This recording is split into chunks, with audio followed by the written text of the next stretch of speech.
Today's topic, ujumbe wa leo, I'm not talking about planning or strategic planning or whatsoever. Sitaongea kwa habari ya mipango. I'll be talking about suffering. Nitakuwa naongea kwa habari ya mateso ya muda mchache.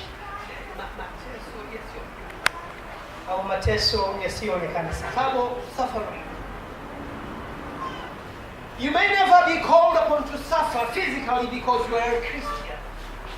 Unaweza usipate mateso ya mwilini kwa sababu wewe ni Mkristo. However, there is more suffering than physical pain. Lakini yako maumivu na mateso ambayo ni zaidi ya yale tunayoyaona kwenye mwili. There is more to suffering than to be put in jail. Kuna mateso ambayo ni zaidi hata ya mtu anawekwa kwenye jela au gerezani. If you are a Christian, kama wewe ni Mkristo, and you don't compromise na haujichanganyi with the sinfulness of the world, na dhambi za ulimwengu, you cannot escape suffering. Huwezi kukwepa mateso haya ambayo mara zingine hayaonekani. It's inescapable. Hayakwepeki. Hello?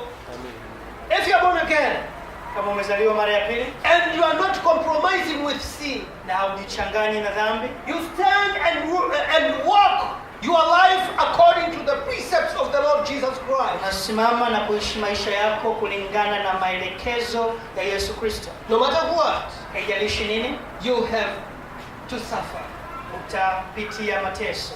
Because it's normal for Christians from, maybe I put it like this, from the day Christianity was formulated, kuanzia siku ambapo Ukristo ulianza auanzishwa, it started with the author of Christianity, when just after being born, ilianza na yule muasisi wa Ukristo alipozaliwa tu, that he had to run away from Herod. Ilibidi amkimbie Herode, because he was to be about Herod planned to kill him. Kwa sababu Herode alikuwa amekusudia kumuua. He ran to Africa. Akakimbilia Afrika. And at the time when the church was born, na wakati kanisa lilipozaliwa, that is the day of Pentecost, siku ile ya Pentecost, many Christian scholars believe that is when the church was formulated. Kristo wengi wanaamini kwamba ndipo kanisa lilipoanza. On the day of Pentecost, katika siku hii ya Pentecost, the Christians were ridiculed that they were drunkards. Wakristo walichekwa kwamba wao labda wamelewa. Although miracles was happening, hata kama muujiza ulikuwa unatokea, still they were ridiculed. Lakini bado watu waliwakosoa na kuwacheka. Only because they are Christians. Kwa sababu tu wao ni Wakristo. And it's normal in life, na ni jambo la kawaida kwenye maisha, that before being lifted, kwamba kabla ya kuinuliwa, usually there is suffering. Mara nyingi kunakuwa na mateso. Usually there is sacrifice to be paid. Mara nyingi kunakuwa na sadaka ya kutoa. There were singers here. Kulikuwa na watu wanaimba hapa. In order to perform what they perform, ili kuweza kufanya hiki wanachofanya, they had to sacrifice a lot. Walibidi watoe sadaka sana. They had to rehearse. Walibidi wafanye mazoezi. They had to pray. Kuomba. Only for a good performance of 10 minutes. Kwa shughuli tu ambayo labda inachukua dakika 10. They sacrificed a lot. Walifanya bidii sana. Any world athlete or any athlete, mtu yote ambaye ni mwanariadha au mtu wa michezo, he knows what it means to prepare for becoming a winner. Anafahamu namna gani na kinachotakiwa kujiandaa ili kuwa mshindi. A lot of sacrifices paid. Kuna bidii nyingi na vitu vingi vya kutoa. A lot of exercises. Kuna mazoezi mengi. What about a student? Je, kwa habari ya mwanafunzi?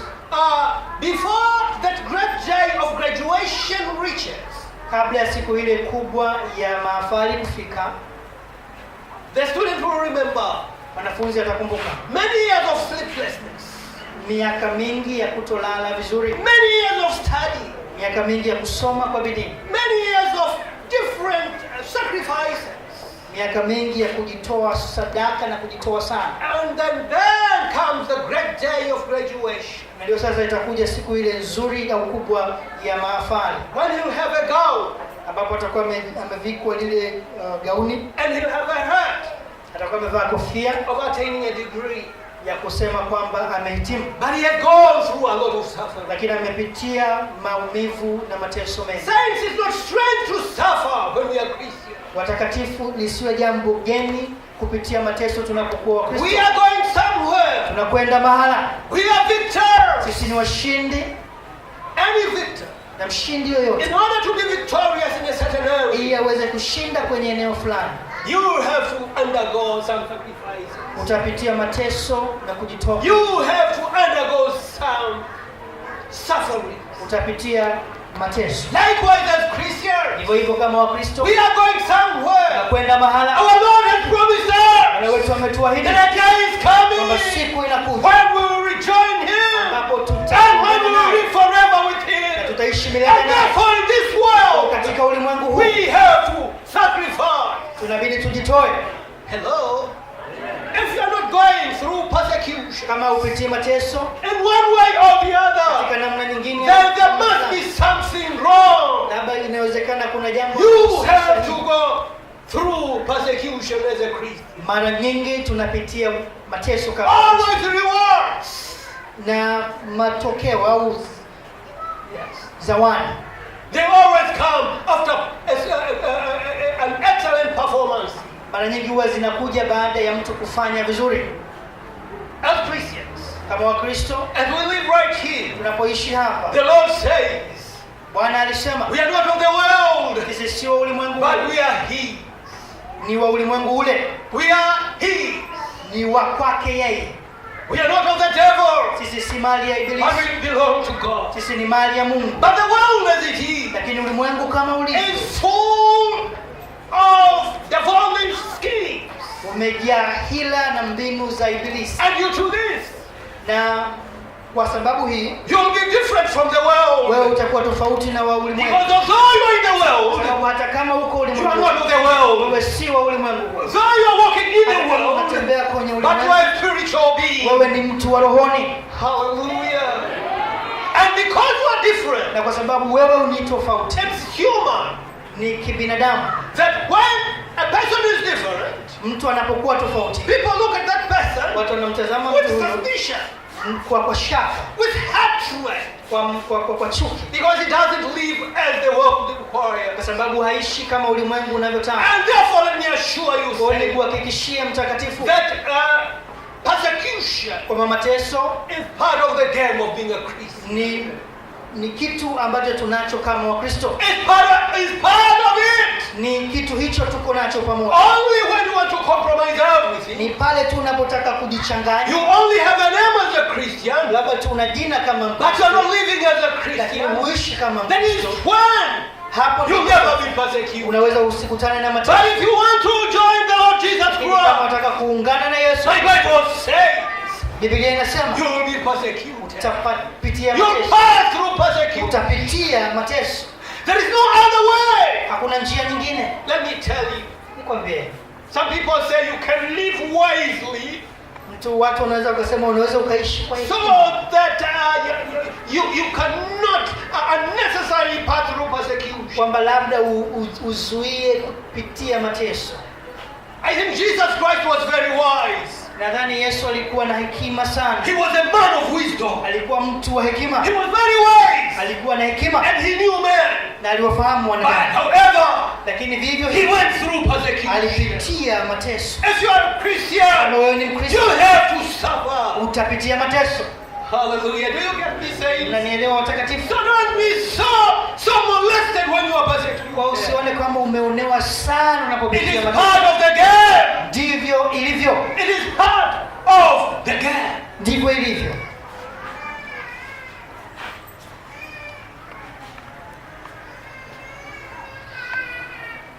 Verse 12 to 14. Labda tunaweza tukaonyesha vizuri kwa kusoma Petro wa kwanza sura ya 4 mstari wa 12 na mpaka 14. Beloved, do not be surprised at the fiery trials when it comes upon you to test you, Wapenzi, msione kuwa ni ajabu ule msiba ulio kati yenu unaowapata kama moto ili kuwajaribu. As though something strange were happening to you. Kana kwamba ni kitu kigeni kiwapatacho. But rejoice insofar as you share Christ's sufferings, that you may also rejoice and be glad when his glory is revealed. If you are insulted for the name of Christ, you are blessed because the Spirit of glory and of God rests upon you. Lakini kama mnavyoyashiriki mateso ya Kristo, furahini, ili na katika ufunuo wa utukufu wake mfurahi kwa shangwe. Mkilaumiwa kwa ajili ya jina la Kristo, ni heri yenu, kwa kuwa Roho wa utukufu na wa Mungu anawakalia. Hallelujah. Amen.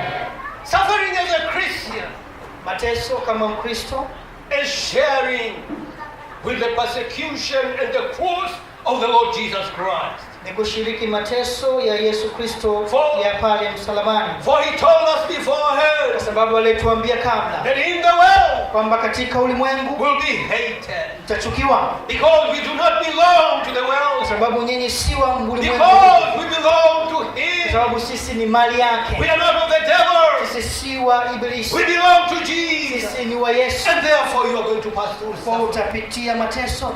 Don't be afraid. Usiogope. Just ask God, mwambie Mungu, to give you boldness, kukupatia ushujaa. Hello, are we together? Amen. Christianity is not full of luxuries.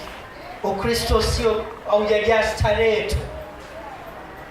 It's full of dedication. Pia umejaa kujitoa. It's full of endurance. Umejaa kuvumilia. Because we are not of this world. Sababu sisi si wa ulimwengu huu.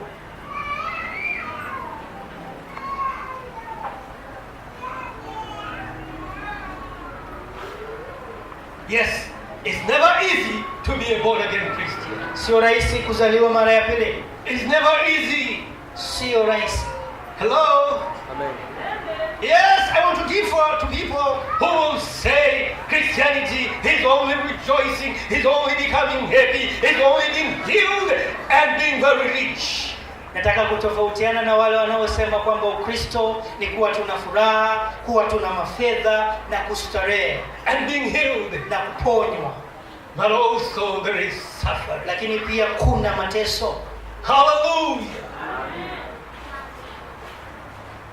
The goodness of suffering as a Christian, uzuri wa kuteseka kama Mkristo, is that God, kwamba Mungu and our Lord Jesus Christ, na Bwana wetu Yesu Kristo, become so close to you. Wanakuwa karibu sana na wewe. He gives you power. Anakuwezesha. He gives you strength. Kupatia nguvu. So that you can endure. Ili uweze kuvumilia. In your persecution. Katika mateso. He is never very far when you are being persecuted. Hayuko mbali sana unapoteseka. He is right there. Yuko pale na wewe. Then a question might come. Swali linaweza likaja. Then why am I being persecuted? Kwa nini sasa niteseke? There is a certain philosopher who said this. Yuko mtu mmoja mwanafilosofia aliyesema hivi. A tree which faces storms becomes strong. Mti ambao unakutana na ghasia, dhoruba, upepo, unakuwa imara. Mti unaopeperushwa unasukumwa huku, unasukumwa huku, na upepo unasukumwa kule, na upepo unasukumwa kule, na upepo unasukumwa vile, na upepo unasukumwa vile, unakuwa na nguvu sana. A tree in the storm becomes stronger. Na ukiangalia mti wa namna hiyo, and when you look at this tree, utakuta mizizi minene na mikubwa, you find the roots inaushikilia, are very strong. Mingine imepanda mpaka pale juu. Others are very close to that tree. Imepanda juu ya ardhi.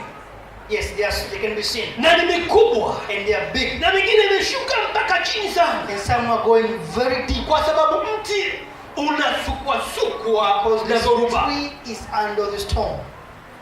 Hallelujah. Na ukiwa unatembea, and when you are walking, umefika katika nchi hujawahi kuikaa, you are in a land that is new to you. Unaweza kuisoma hiyo nchi na hali ya hewa yake. You can learn about this country and its environment kwa kuangalia mizizi ya ile miti ambayo iko pale. By looking at trees and their roots. Unakuta mizizi ni mikubwa na imepita juu, imeingia upande huu. And when you find the roots are big and they can be seen out from Ni outside. mingi sana upande mmoja. And there are many in one side. Unajua tu kwamba upepo mara nyingi unasukuma kuelekea vile. You can know that the wind comes in Ndio this maana direction. miti inaweka mizizi yenye nguvu upande huu ambao kila mara upepo unasukuma. And that's why in this side there are strong roots. Na huu mti unakuwa imara. And this tree becomes Hauanguki kirahisi. it cannot be a Maana umezoea dhoruba. because it's Oh, you. haleluya. Mkristo aliyepita kwenye mateso. A Christian who has passed through suffering. Mkristo ambaye amepita kwenye usumbufu. A Christian who has been through trouble. Mkristo ambaye amevumilia A matatizo. Christian who endures trouble. Akabaki Mkristo. And he remains a Christian. Mwanangu, sio rahisi kuanguka mtu huyu. It's not easy. Sio rahisi, sio rahisi. It's not easy. Sio rahisi. It's not easy. Sio rahisi. It's not easy Kwa sababu amezoea. because Amezoezwa kusimama. he has been taught to Amezoezwa walk. kumwamini He has Mungu. been taught to Simama, usiogope majaribu. stand, do not fear suffering. Nataka nikuhakikishie asubuhi ya leo. I want to assure you this morning. Ukristo sio lele mama. Christianity is not easy. Ukristo sio lele It's mama. not easy. Unajua Kiswahili cha lele mama maana yake? You know what it means in Swahili when we say easy? Lele mama ni nyimbo nadhani wanaimba watu wa pwani. It's a song from people from the coast.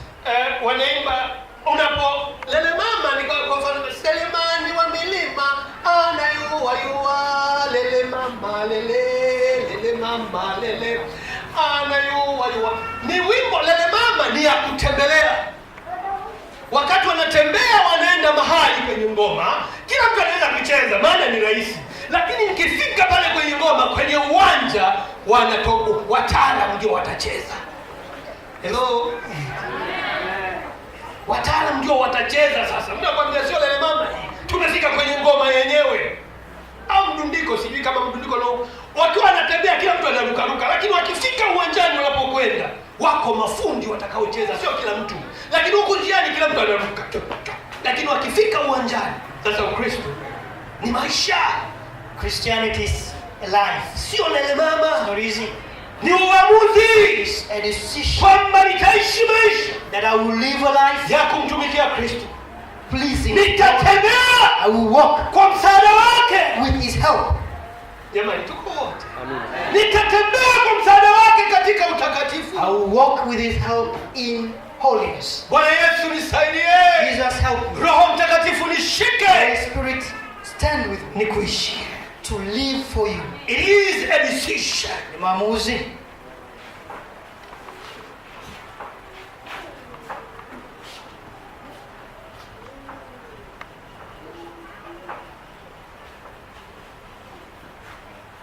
Yes.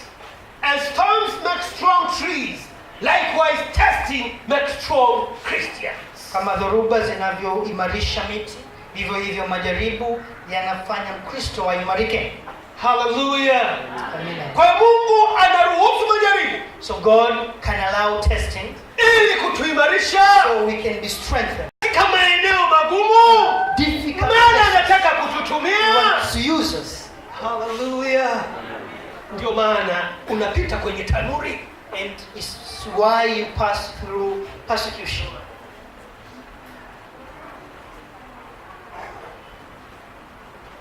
Yes, you can pass through a furnace because the Lord is preparing you for better.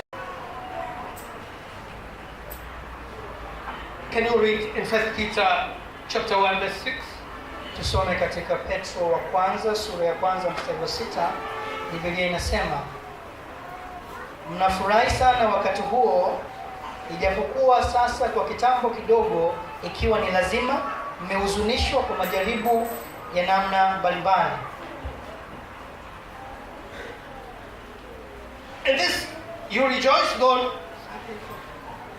And this you rejoice, though now, for a little while, if necessary, you have been driven by various trials, so that the tested genuineness of your faith, more precious than gold that perishes, through it's tested by fire, may be found to result in praise and glory and honor at the revelation of Jesus Christ. Ili kwamba kujaribiwa kwa imani yenu ambayo ina thamani kuu kuliko dhahabu ipoteayo, ijapokuwa hiyo kujaribiwa kwa moto, kuonekane kuwa kwenye sifa na utukufu na heshima katika kufunuliwa kwake Yesu Kristo. Tarehe 16 nianzeje? Mateso tunayopata, the persecution we are going through, na majaribu tunayopitia, in the testing, ni ya aina nyingi. they are of different kind. Mengine hata mke wako hayaoni. Sometimes even your wife might mengine hata mume wako hayaoni. Sometimes even your husband, mengine hata Wakristo wenzio hayaoni. Sometimes even your other Christians. Ni mapambano ya ndani kwa ndani. Sometimes they happen inside. Wewe na Mungu wako. You and your God. Kuna rushwa hapa. There is bribe here. Nichukue niache? Should I take it or not? Kuna msichana mzuri hapa. There's a beautiful girl. Naye ananifuata. She comes closer to me. Bali nikatae? Should I accept or not? Haujamwambia mtu. You have not talked to anyone. Ni mateso yako huko ndani. It's you alone. Kuna kazi hapa. There is work here. Haifanani sana na Ukristo. It does not resemble so much. Nifanye nisifanye? Should I do it or not? Kuna mtu hapa. There is a person here. Nikimgonga konzi tu. If I beat him, ataisha. He will be. Lakini ananisumbua. But he troubles. Nimgonge au nimwache? Do it or not? Unamwacha kwa ajili ya Yesu. You leave it because of Ufanye kwa Jesus. ajili ya You Yesu. don't do it because of Jesus. Hayo nayo ni mateso.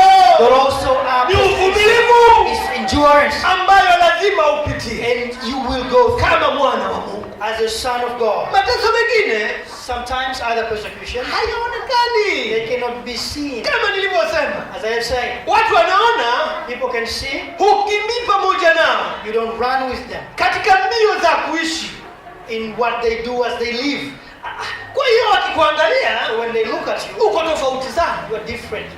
Wanategemea uchukue rushwa, They expect you to receive bribe, uchukui. but you don't take. Wanategemea ufanye uongo They fulani, expect you to lie, ufanyi. you don't. Alafu wanakucheka. And they laugh.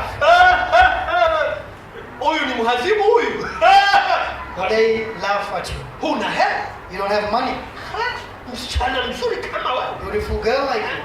Huna boyfriend. You don't have a boyfriend. Karne hii. Unaogopa nini? At you. What are you afraid of? Unaogopa nini? What are you afraid of? Una kinga nyingi tu. There are so many protections. Ziko dharau za aina nyingi. Lakini mwanangu, simama. Simama. Endelea kusimama. Endelea kusimama. Endelea kusimama. Bwana ni mwema. God is good. Stand firm.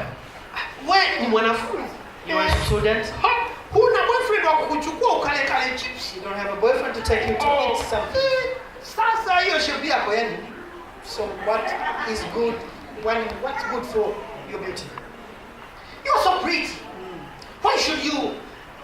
You don't have a boyfriend to take you out? I will never. Come on. Yes. Stop being ridicule. Usijidharau, yani usiache kwa nini utumie uzuri wako Kwa nini? Tell them Waambie hao that you are of another kingdom. kwamba wewe ni mtoto wa ufalme mwingine. Your kingdom Ufalme is wako different from theirs. tofauti sana. Our kingdom is the holy one. Ni wa utakatifu. Our kingdom is the kingdom of the elect. Ni ufalme wa watu waliochaguliwa na Yesu Kristo. Hallelujah. Hallelujah. Amen. Stand firm. Simama. Hallelujah.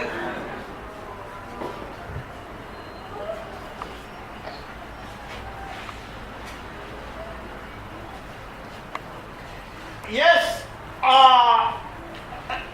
on June 16 AD 64, Julai 16 AD miaka ya Kristo, miaka yetu hii, miaka hii tulionayo, mwaka 64. Mwaka 64. Sasa hivi ni 2000 lakini Julai tarehe 16 mwaka 64. Miaka hiyo ya nyuma. is June 16 AD 64. Wakati huo tulikuwa na ufalme wa Rumi ndio ulikuwa wenye nguvu dunia yote. Romans were rulers at this time. Sasa wakati huo Kaisari akachoma moto mji wa Rumi. Caesars put on fire Jerusalem. No, Rome, yes. The city of Rome. The city of Rome. Kwa hiyo alipouchoma moto huu mji, after he had burned this city, akasema waliochoma mji huu, he said those who have burned this city, mji wetu mkuu, our capital city, ni Wakristo, are Christians. Watu wakakasirika, Wakristo hawa wanachoma mji wetu. People became angry. They said Christians are doing things like this. Huyu mfalme alichoma makusudi, maana alitaka sababu ya kujenga mpya. The king did this in purpose so he can construct the city anew.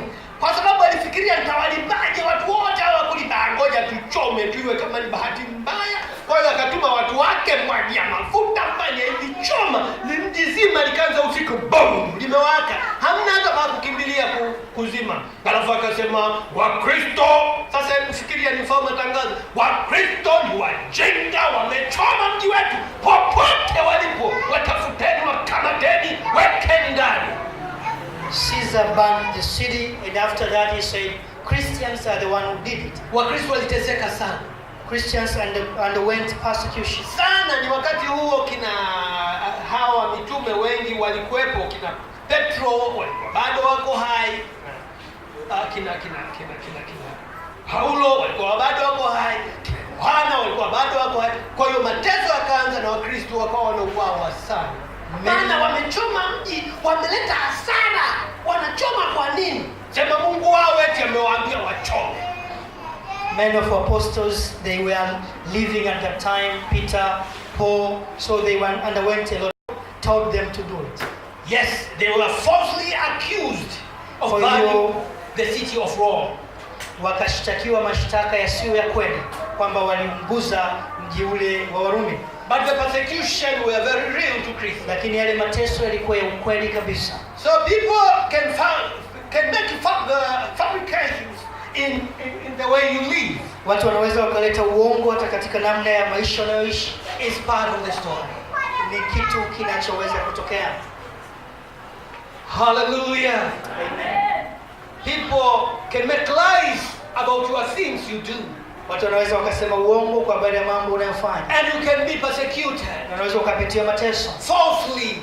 Kwa sababu ya uongo. You should know that it is part of the game. Inabidi ufahamu kwamba ni jinsi ilivyo. You should know that it is part of being a Christian. Ni kwamba ndivyo Ukristo ulivyo. You should know that you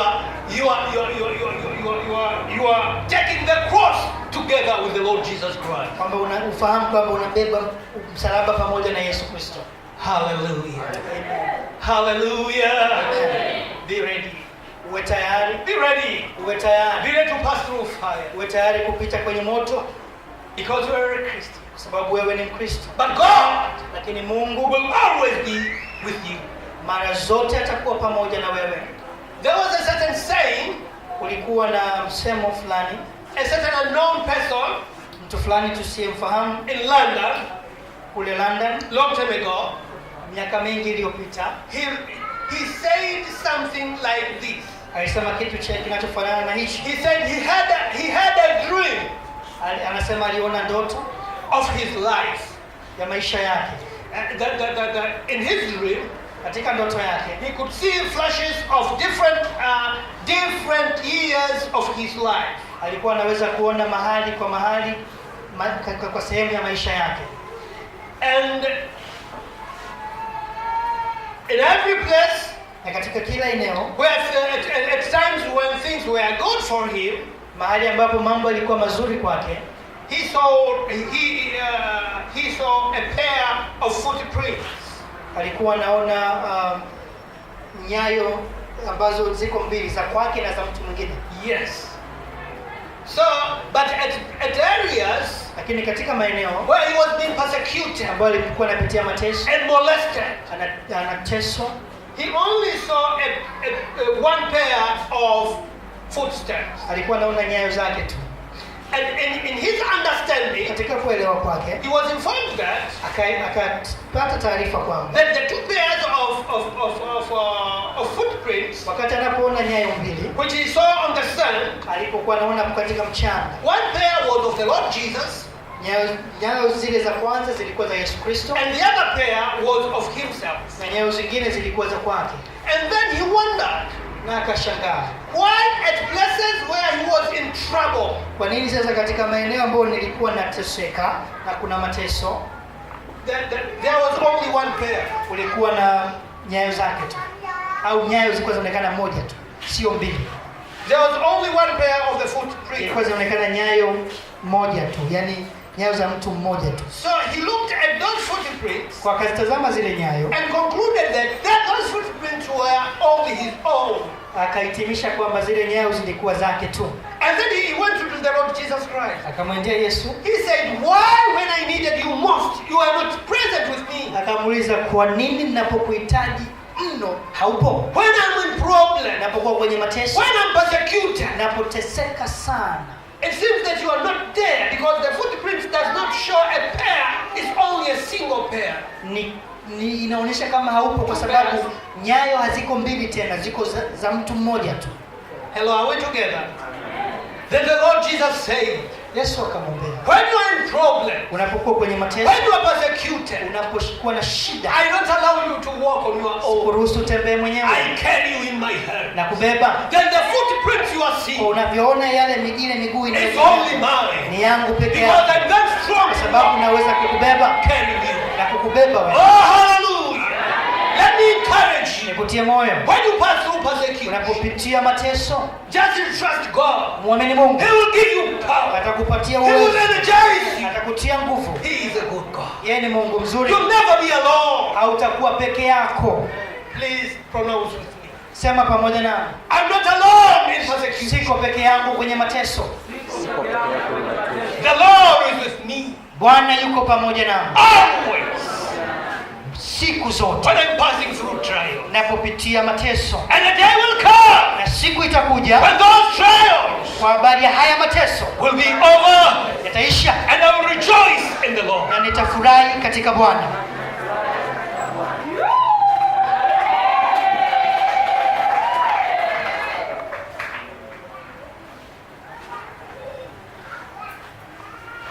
Let us read 2 Timothy chapter 3 verse 12. Tusome Timotheo wa pili sura ya 3 mstari wa 12. Indeed, all who desire to live a godly life in Christ Jesus will be persecuted. Naam, na wote wapendao kuishi maisha ya utauwa katika Kristo Yesu wataudhiwa. Persecution for us has many benefits. Lakini mateso kwetu yana faida nyingi. It gets us praying. Inatupatia sisi kuomba, It gets us deeper into the scriptures. inatuingiza ndani sana kwenye maandiko, And it burns away the sins and dross in our lives. na inaunguza vitu visivyofaa na dhambi katika maisha yetu. Everybody who is significant in the Bible, Mtu yoyote ambaye yuko ndani kwenye Biblia, au mtu yoyote ambaye ni wa muhimu kwenye Biblia, just go through the Bible. kupitia Biblia You will find out that there is no exception. They passed through persecution. utakuta kwamba watu hawa wote pasipo kubagua walipitia mateso. To be godly, Kuwa mtu wa Mungu you have to pass through persecution. utapitia mateso, There is no other shortcut. hakuna njia ya mkato. Yes, you'll be blessed. Utabarikiwa, Yes, you'll be healed. utaponywa, But ndio, also you pass through persecution. lakini pia utapitia mateso. Yes, you'll be victorious. Ndio, utakuwa But mshindi, you pass through persecution. lakini utapitia mateso. Hallelujah. I'll be cheating if I'll say when ni tambarale kwa Yesu tambarale. I'll be cheating. Nitakuwa nadanganya nikisema It's downhill. It's downhill. To Jesus, it's downhill. kwamba ni tambarare, kwa Yesu ni tambarare. I'll be cheating. Nitakuwa nasema uongo. There are mountains. Iko milima, There are hills. iko vibonde, There are valleys. kuna mahali yani pana mabonde, And also there is downhill. na pia kuna mahali pana miteremko In mikali. perfect life. Ni maisha, And our Lord Jesus Christ na Bwana wetu Yesu Kristo has given us the Holy Spirit ametupatia Roho Mtakatifu that we can rejoice ili tuweze kufurahi even when we are passing through trials. hata wakati tunapitia mateso. And that is why we are different from the world. Basi ni tofauti na ulimwengu. And that's why we differ Kwa from maana the people. tunatofautiana na watu wa ulimwengu. Hallelujah. Hallelujah.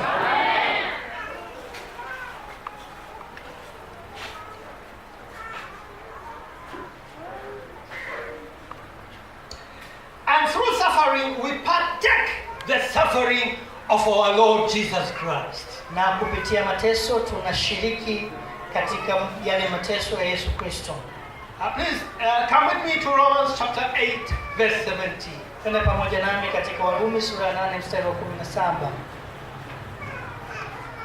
And if children, then heirs of God and fellow heirs with Christ, provided we suffer with him in order that we may also be glorified with him. Na kama tu watoto, basi tu warithi wa Mungu, warithio pamoja na Kristo, naam tukiteswa pamoja naye ili tupate na kutukuzwa pamoja naye. So if you are a Christian, Kwa kama wewe ni Mkristo, a born again Christian, umezaliwa mara ya pili, and you have never suffered for your na faith, hujawahi kupitia mateso kwa habari ya imani yako, and you are in Christianity na bado huko kwenye for many years, kwa miaka and you mingi, have never been na persecuted, hujawahi kuteseka, let me tell you, kwambie your Christianity is fake. Ukristo wako sio halisi. If you live a Christian life, Kama una maisha ya Ukristo, you have to pass through persecution. utapitia mateso.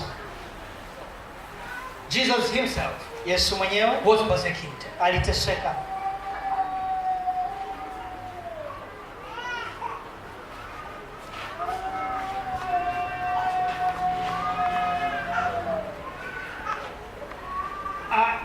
We can also see Philippians chapter 3 verse 10. Kwa Filipi pia 3 sura ya 10 tunaweza tukaona hapo. That I may know him and the power of his resurrection and may share his suffering, becoming like him in his death. Ili nimjue yeye na uwezo wa kufufuka kwake na ushirika wa mateso yake nikifananishwa na kufa kwake. Hello? All these scriptures Maandiko yote haya show that our root, yanaonyesha kwamba misingi yetu, our way of life, namna yetu ya kuishi will resemble that of our Lord Jesus Christ. yatafanana sana na yale ya Yesu Kristo. Will resemble him, Yatafanana sana na ya kwake. and we may pass through suffering Na mara nyingi tutapitia mateso. because he passed through suffering. Sababu naye pia aliteseka. And hence we will be glorified Na pia tutatukuzwa because he will also kwa glorify. sababu yeye pia alitukuzwa. Hallelujah. Hallelujah. Don't be afraid to be persecuted. Usiogope mateso. Don't think that it is very strange. Usidhani kwamba ni jambo la jipya sana. Jesus did very good things. Yesu alifanya mambo mengi mazuri. He healed so many people. Aliponya watu wengi. He fed them. Aliwalisha chakula. He preached good messages. Alisema jumbe nzuri. And the Bible testifies that. Biblia inashuhudia kwamba He pleased God alimpendeza Mungu and he pleased human beings. na wanadamu. But still, Lakini hata hivyo he went through persecution. alipitia mateso. Hello? Hello? Amen. Now, one may say, Mtu anaweza kusema then it's better not to be a Christian, kwamba ni vyema basi tusiwe Wakristo, so that I cannot be persecuted. kwamba kwa yamkini nisipitie mateso. If you are not a Christian, Kama wewe si Mkristo, you'll enter into another kingdom, utaingia kwenye ufalme mwingine, the kingdom of the devil, ufalme wa Ibilisi, the kingdom of a very evil being. ufalme wa kitu kiovu sana. He kills Anaua, his son.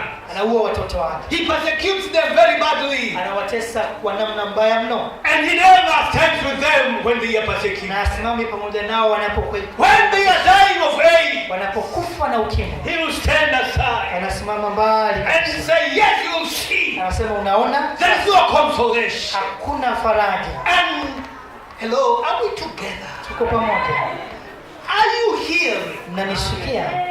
If you don't want to be a Christian, Kama hutaki kuwa Mkristo and you think it's luxury to be of the world, unadhani kwamba labda ni rahisi kuwa wa ulimwengu huu, you are very wrong. unakosea sana. The devil Ibilisi is a killer yeye ni muuaji and a liar. na muongo, He is the author yeye ni mwasisi of those things. wa mambo haya. He's the author of diseases. Yeye ndio muasisi wa magonjwa. And if he brings disease, Na anapoleta magonjwa, he never heals. haponyi. Hallelujah. Amen.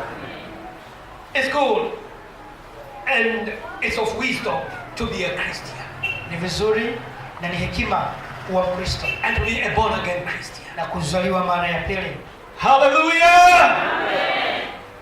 Yes. Somebody may think that those who are outside the church are very happy. Mtu anaweza kudhani kwamba wale walio nje ya kanisa wana furaha sana. They are full of ulcers. Wamejaa vidonda They vya are tumbo, full of diseases wana magonjwa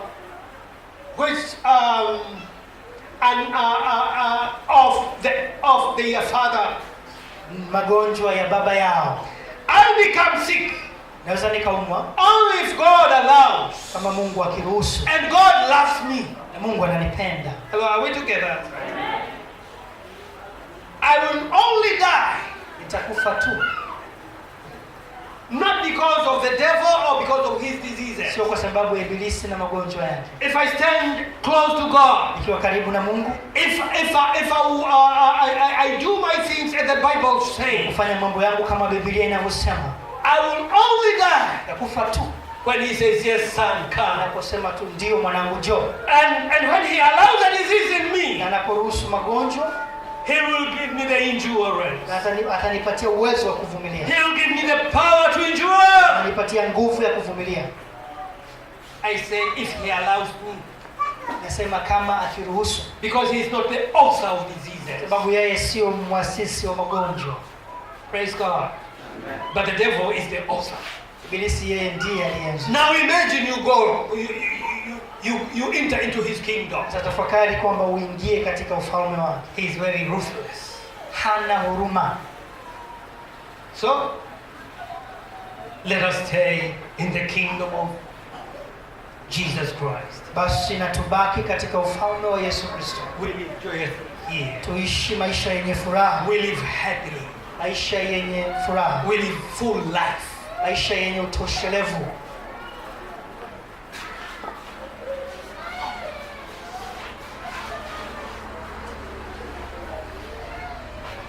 To suffer for faith is not a penalty, but a privilege. Mateso kwa sababu ya kunachoamini sio adhabu, ni upendeleo. See Acts chapter 6 verse 15. Tuone katika Matendo ya Mitume sura ya 6 mstari wa 15. Biblia inasema, And gazing at him, all who sat in the council, and maybe I should only narrate and then I'll read that. nitasema kilichokuwa kinatokea, tutasoma huu mstari. You know, when the disciples of Jesus Christ, Wanafunzi wa Yesu Kristo in Acts chapter 4, katika sura Matendo ya Mitume sura ya 4, when they were persecuted, mateso yalipoanza, and when they were beaten, walipokuwa walipopigwa about 40 strokes each, kila mtu karibia bakora 40, according to the principles of the Jews, kulingana na taratibu za Warumi. as they raised from there, Walipoinuka kutoka pale, they say they felt happy walisema walijisikia furaha because they were counted worthy to be persecuted for the sake of the Lord kwa Jesus. sababu walihesabiwa wanastahili kupokea mateso kwa ajili ya Yesu Kristo. They considered it a privilege. Walihesabu kama ni upendeleo. They didn't consider it as a curse. Hawakusema kwamba ni laana. Hello, are we together?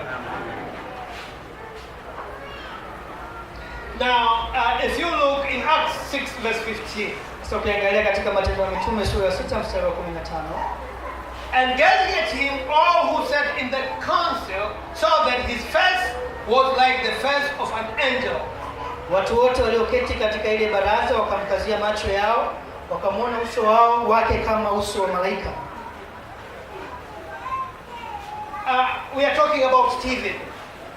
Tunaona kwa habari ya Stefano.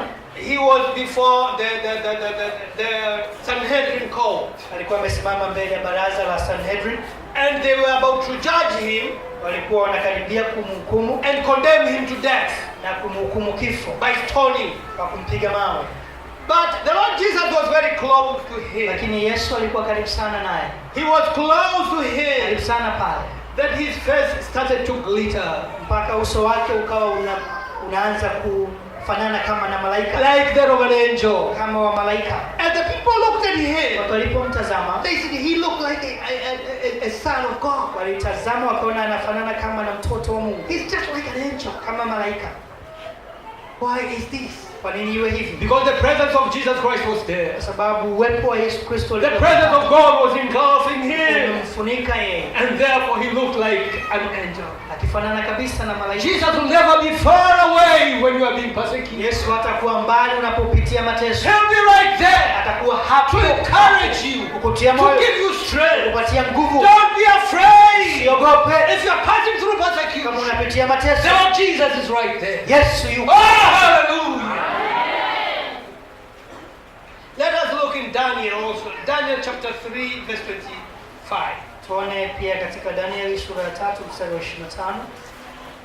Biblia inasema, He answered and said, but I see 4 men unbound walking in the midst of the fire, and they are not hurt, and the appearance of the fourth is like a son of the gods. akajibu akasema, tazama, mimi naona watu 4 nao wamefunguliwa, wanatembea katikati ya moto hali hawana dhara. You remember? Sura yake yule wa 4 ni mfano wa mwana wa miungu. I think you remember in the book of Daniel. Unakumbuka katika kitabu cha Daniel When the servants of God, 3 servants of God were thrown in wale fire watumishi 3 wa Mungu walipotupwa katika tanuru, because they refused to compromise with the king. kwa sababu walikataa kabisa kujichanganya na maagizo ya They mfalme. refused to worship an image, Wakakataa kuabudu sanamu. and therefore they were thrown in Kwa hiyo fire. wakatupwa kwenye moto. They were thrown in fire, Walitupwa kwenye moto, and as usual, na kama ilivyo kawaida, Jesus Christ came, Yesu akawepo and he pale. was there Alikuwepo pale as a fourth person. kama mtu wa 4. And as the king was looking, Na mfalme alipokuwa akitazama, he said, we threw 3 people, tulitupa watu 3 and they were bound. wakiwa wamefungwa. But behold now, Lakini tazama sasa, they are walking free. wanatembea wako And I huru. can see the fourth one Anaweza kuona mtu wa 4 is like a son of God. ukimtazama Oh, kama wa kiungu. God will always be with you when you are Mungu atakuwa pamoja nawe katika mateso. He will never leave you alone. Atakuacha mwenyewe. Hallelujah. You'll never be alone. Utakuwa mwenyewe. You'll never be alone. Kamwe utakuwa mwenyewe. Next week, Wiki ijayo I'll be continuing with this. utakuwa naendelea na There hiyo. are so many things to be learned Yako mambo mengi sana ya kujifunza in this lesson of persecution. katika habari hii ya mateso. We are being persecuted. Tunateswa, We are being shaken. tunatingishwa. We are being, so many things are done against Na us. vitu vingi vinafanywa kinyume But yetu, we don't perish. lakini We hatuangamii. remain Tunabaki because we have got God. sababu tunaye Mungu. Because we have Him Tunaye yeye as our Lord and Savior, ambaye ni Bwana. And we have him Tunaye who yeye is able to do anything. ambaye anaweza So kufanya don't be chochote. afraid Usiogope to be persecuted. kupitia mateso. He is there. Yuko. You'll never die before your time. Utakufa kabla ya wakati. Hallelujah. He will be there to protect you. Atakuwepo hapo He will kukulinda. protect your daughter. Atakulinda watoto wako. He will protect your son. Atalinda watoto He will wako. protect your wife. Atalinda He will mkeo. protect your husband. Atalinda He mume will wako. protect all you have. Atalinda kila Don't be ulicho. afraid. Usiogope. Keep on. Endelea. Move on. Endelea. Hallelujah. Hallelujah. Maybe there is a person Kama yuko mtu hapa who right now is passing through ambaye time. sasa hivi anapitia mateso, Who right now is passing through persecution. anapitia mateso, Encourage you. nikutie moyo. Keep on. Endelea. Keep on. Endelea. The Lord is with you. Bwana yuko pamoja nawe. And this, you can come forward so that we can pray Na unaweza together. ukaja mbele tukaomba pamoja nawe. Come forward if you are there. Njoo mbele kama wewe uko hapa. You are through problems. Unapitia You mateso. are through persecution. Unapitia mateso. Some of them nobody knows. Mengine hata mtu mwingine hayaoni It's except yourself. isipokuwa wewe. Some of them everybody knows. Mengine kila mtu anajua. And some of them your family and you know. Mengine familia yako na wewe ndio unafahamu. Please is any kind Karibu. of persecution. aina yoyote ya mateso. You are being persecuted because you are a Christian. Unateseka labda kwa sababu wewe ni Mkristo. I'm not saying you are being persecuted because you are not a worker. Sisemi Because of your Christian lives, nasema kwa sababu unateseka kwa sababu wewe ya maisha yako. you are passing through problems. Unapitia mateso. You are passing through hard times. Unapitia mambo magumu. And let us call the Lord together. Na tumuite Mungu pamoja. Let us call the Lord together. Tumuite Mungu pamoja. Let He should intervene. Kwamba ingilie Let kati. He should... Natambua umeyaona mateso yangu. You have seen it, Lord. Umeyaona mateso yangu Bwana. Give me strength Nipe nguvu so that I can endure. ili niweze kustahimili. Give me power Nitie nguvu so that I can go through. ili niweze kupita. God, Bwana, I love you. nakupenda. Strengthen me. Nitie nguvu. I don't want to leave you Sitaki kukuacha because of this. kwa ajili ya jambo hili. Give me power Nitie nguvu to endure. kuweza kustahimili. Give me ability Nipe uwezo to be able to go through. kuweza kupita. I trust you, Lord. Ninakuamini Bwana. I trust you, Lord. Ninakuamini Bwana. Thank you. Asante. Thank you. Now continue praying. Endelea kuomba. As I pray. Father, I praise you. Baba, ninakushukuru. Father, I glorify you. Thank you for this sister. Thank you for this brother. Thank you for each and every one of your people here who are passing through problems, who are passing through persecution because of being your child. Strengthen them, oh Lord. Give them the ability to be able to go through.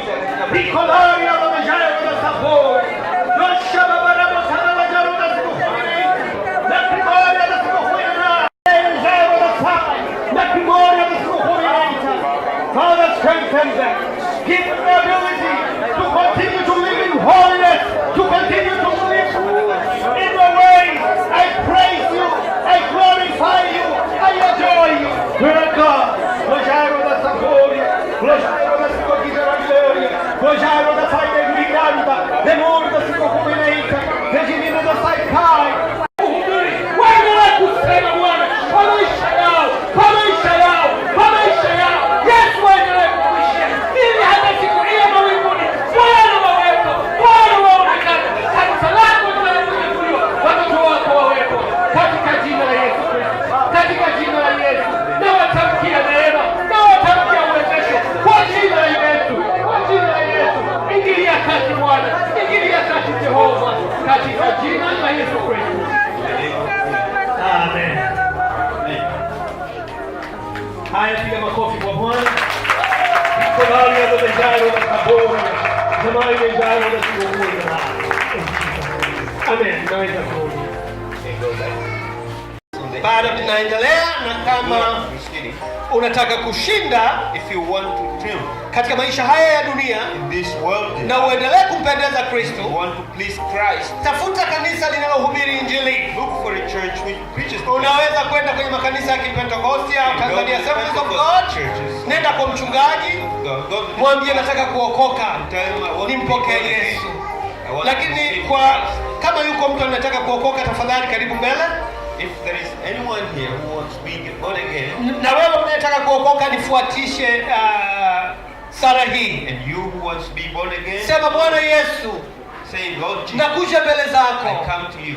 Mimi ni mwenye I'm dhambi. a sinner. Nisamehe dhambi zangu zote Pardon me of all sins nilizofanya. which I've done. Ninaahidi leo I promise to kwa you, msaada wa Roho by wako the help of the Holy Spirit, kuishi maisha to matakatifu. live a holy life. Ninautoa mwili wangu I give my body tangia utosi hadi mnyayo from the head to the toe. kukutumikia.